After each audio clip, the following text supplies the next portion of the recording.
Hey everyone, it's Lexie. So judging by my background, you can see that I am back at school now.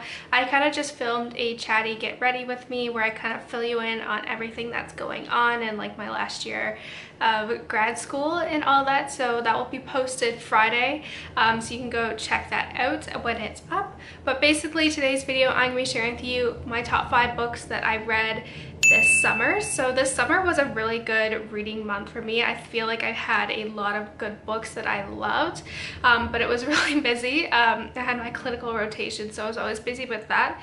But I managed over the summer to read like 27 books, which is really good for me. So these are all the books I read from June to August. So I'm going to go through all the books I read each month, their rating, and at the end I'm going to share with you the top 5 books out of everything there. So without further ado, let's get started. So the first book that I read in June was The Girl You Left Behind by Jojo Moyes, and this was the Tales and Teacups book club pick for the month of June, and so I gave this one a 4 out of 5 stars. I then read The Girl in the Ice by Robert Bryzenda, which I gave a 4.5 out of 5 stars. I read The Sugar Queen by Sarah Addison Allen, which I gave a 3 out of 5 stars. So moving on to July, I first read Lost Lake by Sarah Addison Allen, which I gave a 4 out of 5 stars. I then read Garden Spells by Sarah Addison Allen, which I gave a 4.5 out of 5 stars. I listened to The Fantastic Beasts and Where to Find Them audiobook, which I gave a 4 out of 5 stars. I then read The Secret Keeper by Kate Morton, which I gave a 5 out of 5 stars. I listened to the audiobook for Talking as Fast as I Can by Lori Graham, which I gave a 5 out of 5 stars. I then read Mean Streak by Sandra Brown, which I gave a 4 out of 5 stars. And then finally for July, I read Wire and Nerves by Marissa Meyer, which I gave a 4 out of 5 stars. And then finally moving on to August, I first read The Night Circus by Erin Morgenstern, which I gave a 5 out of 5 stars. I then read Against the Tide by Elizabeth Camden, which I gave a 1 out of 5 stars. I then read Blood on the Tracks by Barbara Nicholas, which I gave a 5 out of 5 stars. I read Mouse Volume 1 by Art Spiegelman, which I gave a 3 out of 5 stars. I then read The Forgotten Garden by Kate Morton, which I gave a 5 out of 5 stars. First Frost by Sarah Addison Allen, which I gave a 3 out of 5 stars. The Assassin and the Healer by Sarah J. Maas, which I gave a 3 out of 5 stars. And then lastly, I read I Know a Secret by Tess Gerritsen, which I gave a 5 out of 5 stars. So as you can see, I had a really good reading month overall. It was very good in terms of the quality of books I read. So one of the top ones I read would have to be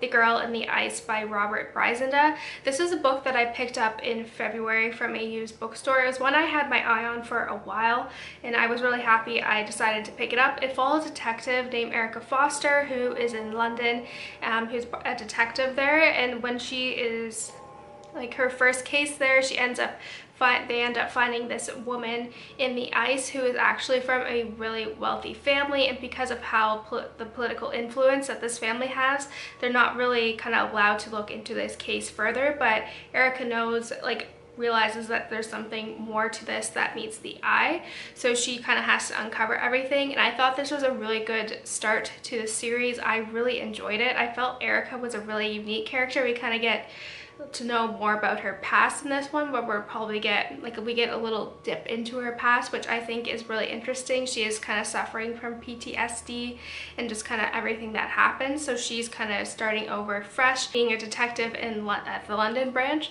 so she's kind of learning with that. And I felt like this book did a really good job of showing both Erica's perspective and also the killer's perspective, because we do kind of get their perspective kind of woven into this, and I thought it was a really good twist at the end. The author does a really good job at being ending each chapter on a big note, and then you kind of want to keep reading and like a cliffhanger.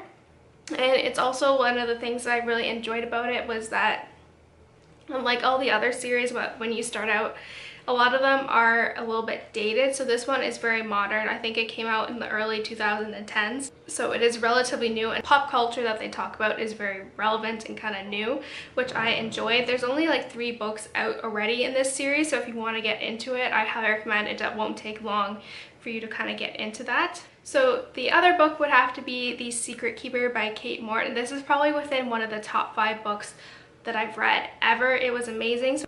So the book starts out where we follow a 16-year-old girl who is kind of hanging out in like the family's little like treehouse area. So when she looks out the window of the treehouse, she sees this man walk onto their property. He kind of has a confrontation with her mother, and her mother stabs him with a knife, and that was that. Like, that's the last she's ever talked about it. And so like the family never talked about it. She was the only one out of her siblings who knew about it, so she never actually brought it up. So she's been keeping this secret for 60 years. And so kind of when her mother is kind of at the end of her life, she kind of is kind of talking about this. So she kind of looks into her mother's past, and we get kind of the history. So as Libby is kind of understanding the history of her mother, we're kind of getting glimpses of the past as well. And this book was just so moving. I was really gripped to it. It's a very long book. I'd say it's like just under 600 pages, but I finished it within like 2 days. Like, that's how much I enjoyed it. It was a really gripping novel. I feel like this one is where you kind of have to go into it blind, not knowing too much about the plot. I can't recommend this book anymore. I really grew attached to the strong female characters here, especially Vivian, who is probably one of my favorite characters of all time now. So I really enjoyed this. So I think you just kind of need to go into that plot that I just gave you here not knowing it. Like, take my advice. It was probably one of the best books I read, and I think a lot of you will enjoy it.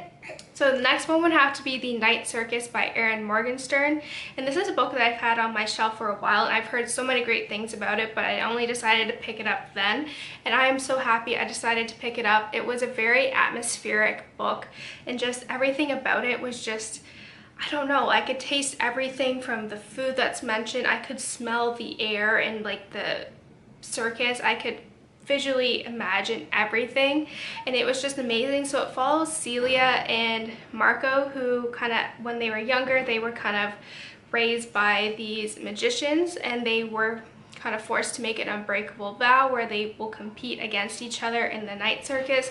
We don't really know much more about that, but this book was just so good. It takes place in kind of the mid to late 1800s in London, so if you're kind of looking into that time period, I think this book will be very perfect for you. I had such a very good atmospheric read, and it was like a really interesting storyline. There's a bit of mystery to it, and the author does a really good job of seamlessly weaving in different storylines that you don't really know like the relevance of it until the very end, and it does jump around a lot, so you just have to pay attention to that. But it was just an amazing read. It was just phenomenal. I loved it, and I couldn't praise it anymore. So the fourth book would have to be Blood on the Tracks by Barbara Nicholas, and this is also kind of another like crime series that I was really interested in getting into.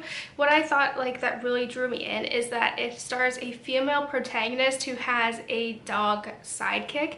So Sydney is an ex-Marine, and she is currently working for like kind of like the railroad. She's kind of the security and detectives for the railroad, and so she ends up crossing paths with this detective who kind of seeks her out for her advice, where a woman has been brutally murdered very sadistically, and there are signs there that kind of relate to the gang symbols associated with like the trains. And so I thought this book was an excellent like first like glimpse into the series. The second book comes out in October, which I am really excited for, but I think this book was just, it's very unique from the other kind of crime novels that I read, specifically because she does have a dog sidekick, and also because she was part of the military in Afghanistan. The book does a good job at raising awareness about PTSD and kind of the signs and symptoms, and how, especially in the US, there aren't a lot of resources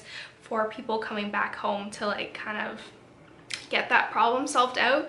And the mystery was like really gripping. Like, I didn't actually I learned a lot about it, just kind of how kind of neo-Nazis kind of use the trains to kind of their advantage and like kind of spread their terror, which I never knew about. But yeah, it was just a really good book, and if you're looking to get into a series, I would recommend this one and also the Erica Foster one that I mentioned, is because they're relatively new, and they have like, this one only has this one book out until this, like the second book doesn't come out until October, so you can get caught up really easily. but it was just an amazing read and I couldn't recommend it anymore. And lastly, the last book would have to be The Forgotten Garden by Kate Morton. She's on here twice. This was an author that my mom and her sisters have read, and so I decided to pick up a couple of her books. So basically this follows a girl named Nell who on her 16th birthday finds out that the parents she has known and loved all her life aren't her actual biological parents. Her parents tell her that she was found on the dock after a ship boarded from England and she didn't have any people with her. So they took her in, so she kind of has an identity crisis. Everything that she knew about herself she feels is like a lie. So eventually when she's kind of in her 60s, her father gives her a kind of the suitcase that she had with her when she was on the dock. So she tries to put pieces together and find out who her family was. And then so the book starts out with Nell passing away and her granddaughter Cassandra kind of finding out about this. So she kind of too wants to figure out Nell's past and just kind of her family history. So this book, as they're trying to figure out, we flash back to the early 1900s in London, following Eliza, who is a storyteller. She writes fairy tales, and just kind of how her storyline weaves into Nell's family history. I think that's all you really need to know about the plot. It was just, like I said, The Forgotten Garden and The Secret Keeper by Kate Morton are definitely within the top 5 books of my lifetime. I've never been so moved, and I was immediately grasped by the strong characters as well. Eliza and Vivian from the same author are really complex, dynamic characters that do have their flaws, but they're so, like, I enjoyed reading from their story. This one is very heartbreaking, but I feel like a lot of you will really enjoy it. I cannot stress it, these 2 books anymore. Like, they're just amazing. You just need to go and pick them up. They will change your life. So that's it, guys. I hope you enjoyed this video. Let me know in the comments below if you've read any of these books, and what are some of the books that you've read this summer that you thought were just amazing. So yeah, don't forget to give this video a thumbs up, and I will see you guys next time. Bye, guys.